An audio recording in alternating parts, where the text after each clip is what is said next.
Hola y bienvenidos a mi vídeo de informática de primero de comunicación audiovisual, donde estaremos hablando sobre los discos duros. En primer lugar, deciros que se llaman duros para poder distinguirlos de otras formas de almacenamiento, como puedan ser los floppies o las cintas magnéticas. Esto que veis aquí es el disco dentro de un floppy, y como podéis ver no es demasiado duro.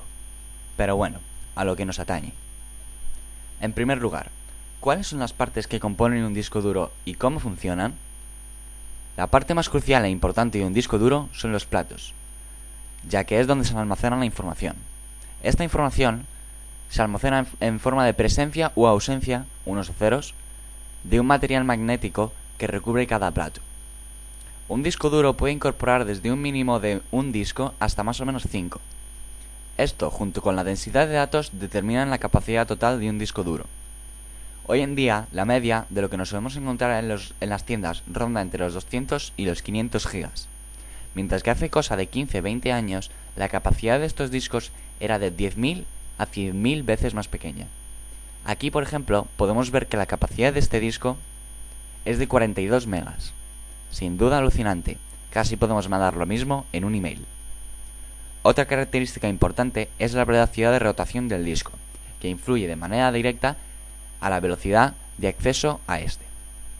Hoy en día lo más común es que sean de 7200 revoluciones por minuto, habiéndolos algo más lentos, de 4500, hasta más rápidos, de 10.000 o 15.000 revoluciones por minuto, para usuarios más exigentes. Esto es sin duda muy rápido, ya que si tenemos en cuenta este otro componente, que podemos ver aquí, el brazo que mueve el cabezal lector del disco, que es el encargado de leer cada uno de los platos, levitando sobre ellos, pero siempre sin tocarlos, mientras se mueven a esta desorbitada velocidad. Para que os hagáis una idea, es como si un avión que se mueve a 900 km por hora volara a una altura de 0,2 nanómetros, una distancia más o menos 100 veces mayor que el grosor de un pelo humano. Por eso estos dispositivos deben estar extremadamente calibrados, ya que si el cabezal llegara a chocar contra los platos, los datos allí almacenados se perderían, dejando inutilizada gran parte del disco, sino este por completo. Y bueno, aquí está el motor que mueve los platos, un simple motor eléctrico, y unos imanes que mueven el brazo de la cabeza lectora hasta la posición adecuada. Como podéis ver, ambas partes presentan unos cables tipo cinta que van conectadas a la tarjeta electrónica del disco o controlador, que podemos ver aquí.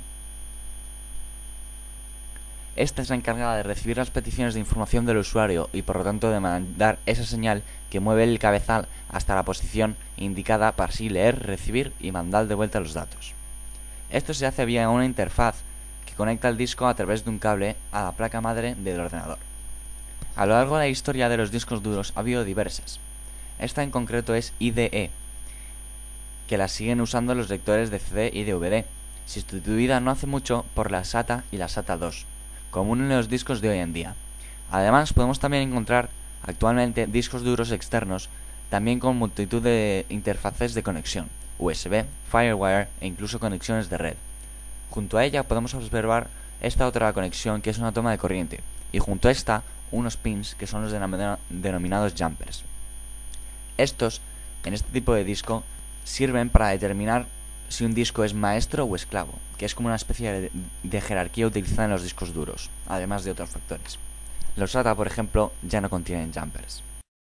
Bueno, y con eso habéis visto las características básicas del hardware de los discos duros.